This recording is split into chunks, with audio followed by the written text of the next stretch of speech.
Berdasarkan Kamus Besar Bahasa Indonesia atau KBBI, hutan adalah tanah luas yang ditumbuhi pohon-pohon dan biasanya nggak dipelihara orang. Hutan di Indonesia dikenal sebagai tipe hutan hujan tropis yang bervariasi dari hutan pegunungan, dataran rendah, hingga hutan pantai. Hutan Indonesia punya potensi yang sangat besar dengan luas mencapai 99,6 juta hektar atau sekitar 52,3% dari luas wilayah Indonesia. Luas hutan Indonesia terbesar bisa kita temukan di Pulau Papua, Pulau Kalimantan, Pulau Sulawesi, dan Pulau Sumatera. Hutan yang ada di Pulau Jawa banyak yang sudah berkurang karena terjadi alih fungsi untuk pertanian dan pemukiman warga. Gak hanya luas, hutan-hutan di Indonesia juga menyimpan kekayaan flora dan fauna atau keanekaragaman hayati yang sangat besar.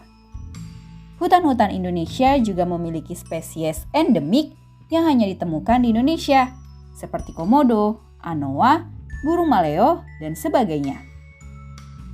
Hutan Indonesia juga menghasilkan banyak sumber daya alam, seperti kayu, obat-obatan, hingga buah-buahan. Jenis-jenis kayu di Indonesia dan sebarannya. Hutan Indonesia memiliki potensi hasil alam seperti kayu yang sangat beragam dan nilai ekonomi tinggi. Di Indonesia terdapat setidaknya 4.000 jenis kayu dan 267 diantaranya merupakan jenis kayu yang punya nilai ekonomi tinggi seperti berikut ini. 1. Kayu keruing, meranti, dan agatis yang ada di Papua, Sulawesi, dan Kalimantan. 2. Kayu jati yang ada di Jawa Tengah. 3. Rotan yang ada di Kalimantan, Sumatera Utara, dan Sumatera Barat. 4. Kayu cendana yang ada di NTT. 5. Kayu rasamala dan akasia yang ada di Jawa Barat.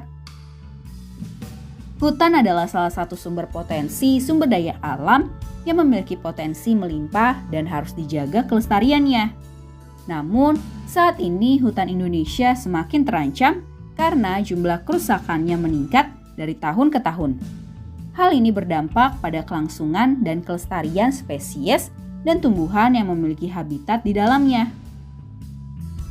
Nah, itulah potensi sumber daya hutan Indonesia sesuai dengan materi IPS kelas 7. Daya alam kehutanan. Ini adalah materi kelas 11 semester 1. Yang pertama kita akan membahas mengenai jenis-jenis hutan. Nah, jenis-jenis hutan itu ada beberapa jenis ya yang ada di Indonesia. Apa saja? Akan kita bahas satu persatu. Yang pertama, hutan hujan tropis. Nah, sudah tidak asing lagi bukan mengenai hutan hujan tropis? Hutan hujan tropis di Indonesia ini tersebar di daerah Sumatera, Kalimantan, dan Papua. Kemudian yang kedua ada hutan hujan pegunungan. Nah, hutan hujan pegunungan itu hampir sama dengan hutan hujan tropis, akan tetapi ini lebih dominan di daerah pegunungan. Dan jenis pepohonan itu ada jemuju, pinus, rasamala, dan damar. Nah, hutan hujan pegunungan ini juga tersebar di daerah Sumatera, Sulawesi, Kalimantan, dan Papua. Kemudian selanjutnya ada hutan musim.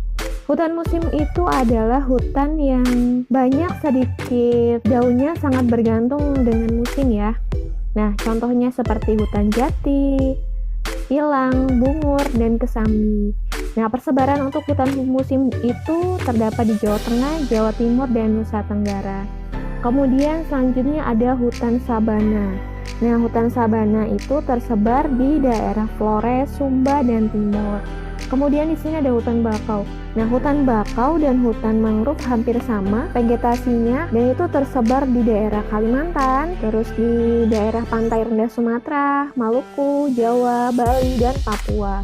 Kemudian ada hutan rawa. Nah, hutan rawa dan hutan gambut juga hampir sama. Itu domisilinya berada di daerah Kalimantan Barat, Kalimantan Tengah, dan Papua, serta ada juga di daerah Riau. Kemudian di situ juga ada hutan lumut. Nah, hutan lumut itu terdapat di wilayah pegunungan dengan ketinggian lebih dari 1000 mdpl yaitu di Papua, Sumatera, Kalimantan, Sulawesi, dan Pulau Jawa. Kemudian, berdasarkan jenis pohonnya, hutan dibagi menjadi dua, yaitu hutan homogen dan hutan heterogen. Nah, dari gambarnya sudah terlihat jelas ya, kalau hutan homogen adalah hutan di mana jenis tumbuhannya sama, sejenis, dan berdomisili di suatu tempat yang sama. Sedangkan kalau hutan heterogen di situ terdapat beberapa jenis pohon yang berdomisili pada sebuah hutan atau berdomisili di hutan tersebut. Sangat jelas berbeda ya antara homogen dan heterogen. Kemudian kita akan membahas hutan berdasarkan dengan fungsinya dibagi 3. Ada hutan lindung, hutan suaka alam, dan hutan produksi. Kalau hutan lindung itu berfungsi untuk menyaring air ke dalam tanah, mencegah banjir, dan melindungi tanah dari erosi. Kemudian hutan suaka alam yaitu sebagai tempat perlindungan flora dan fauna tertentu. Contohnya, cagar alam Rafflesia di Bengkulu yang bertujuan untuk melindungi bunga Rafflesia arnoldi. Kemudian ada hutan produksi. Nah, hutan produksi itu berfungsi untuk memasok bahan industri. Oleh karena itu, hasil hutan ini memang sering diambil untuk keperluan industri. Misalnya, hutan jati yang dihasilkan digunakan untuk industri mebel. Nah, ini ada beberapa manfaat hutan tambang. Indonesia memiliki sumber daya alam yang amat banyak, salah satunya dari segi tambang. Beragam hasil tambang yang ada tersebar di seluruh Indonesia adalah sebagai berikut. Minyak bumi dan gas alam berasal dari pelapukan sisa makhluk hidup berjuta-juta tahun. Pertambangan minyak bumi dan gas alam terdapat di Cepu, Jawa Tengah, Palembang, Jambi, Kutai, Kalimantan Timur, Sorong, Papua. Bauksit merupakan bahan baku pembuatan aluminium. Pertambangannya terdapat di Singkawang, Kalimantan Barat, Pulau Bangka, dan Kepulauan Riau. Batu bara digunakan sebagai bahan bakar pembangkit listrik dan pada industri pembuatan semen dan baja. Pertambangannya tersebar di Jawa Barat, Jawa Tengah, Papua, Sulawesi, dan Bengkulu. Pasir besi dimanfaatkan dalam industri logam besi dan semen.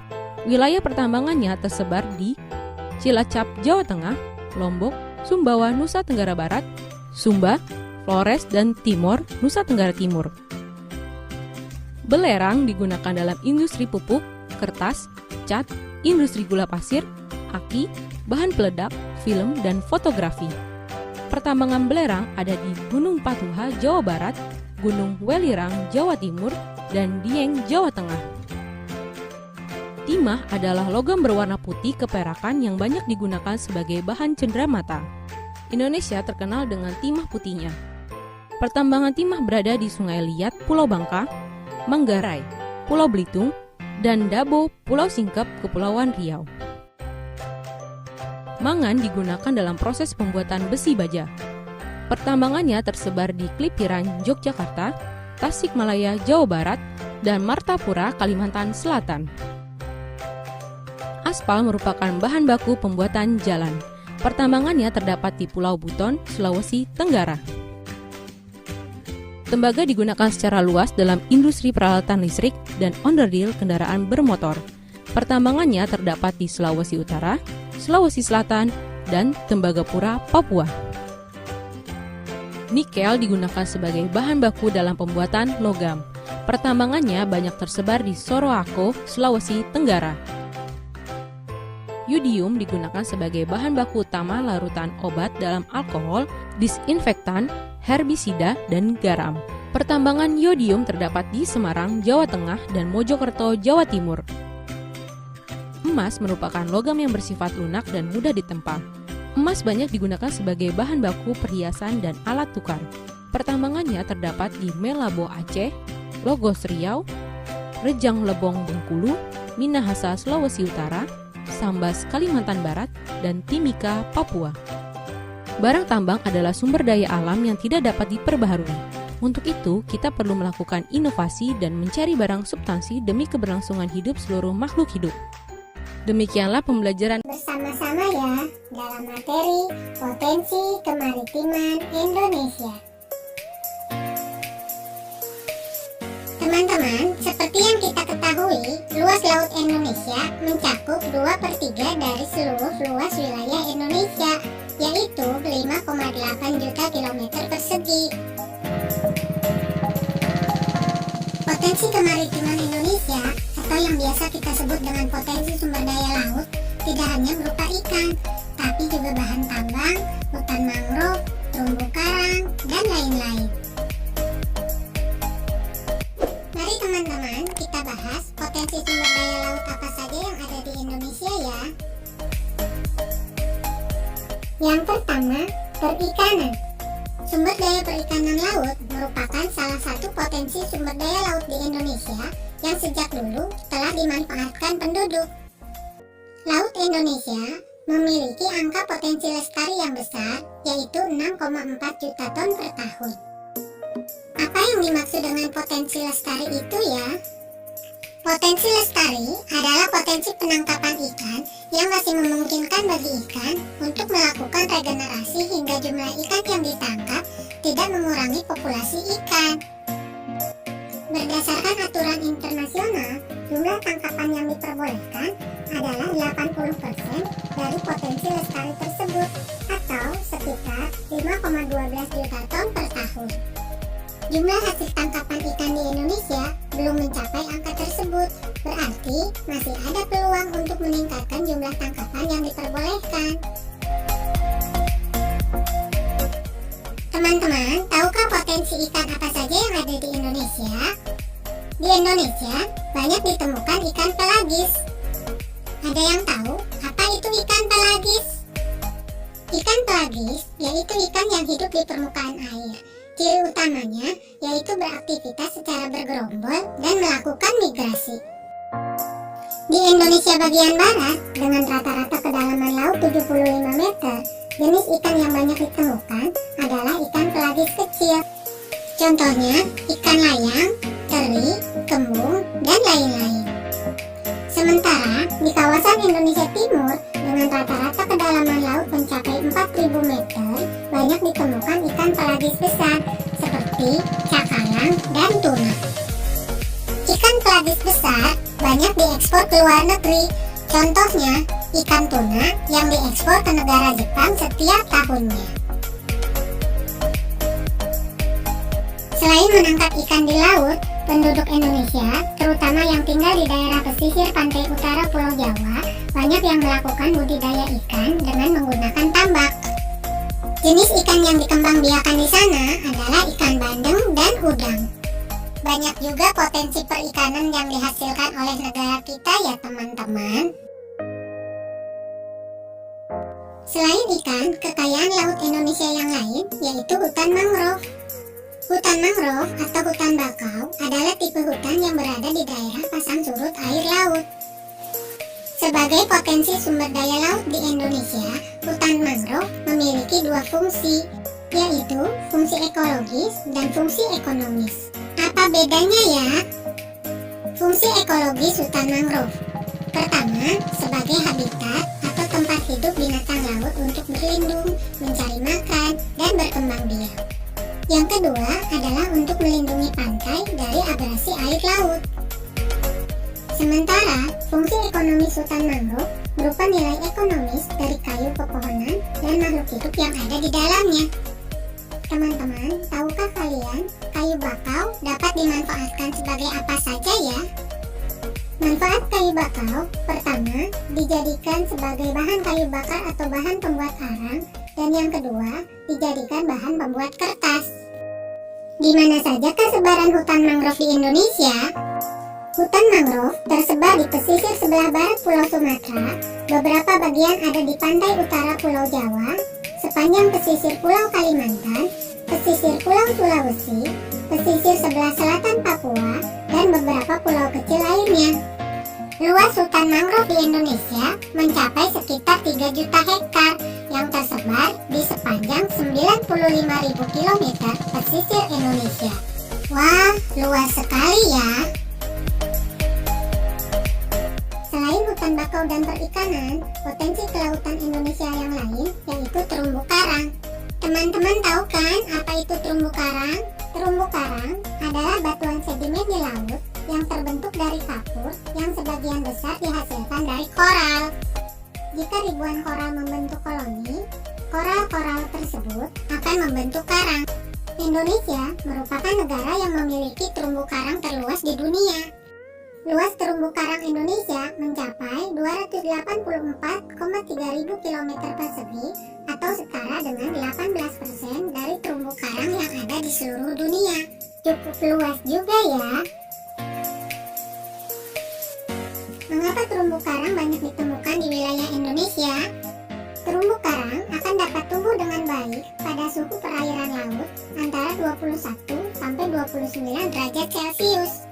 Karena Indonesia berada di daerah tropis dan suhu perairannya hangat, pantaslah jika terumbu karang banyak ditemukan di Indonesia. Terumbu karang memiliki banyak manfaat, baik manfaat yang bersifat ekonomis, ekologis, maupun sosial ekonomi. Manfaat dari segi ekologis.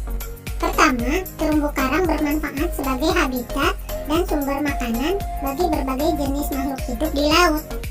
Yang kedua, terumbu karang merupakan sumber keanekaragaman hayati yang tinggi. Dan yang ketiga, terumbu karang sebagai pelindung bagi ekosistem yang ada di sekitarnya. Manfaat dari segi sosial ekonomi.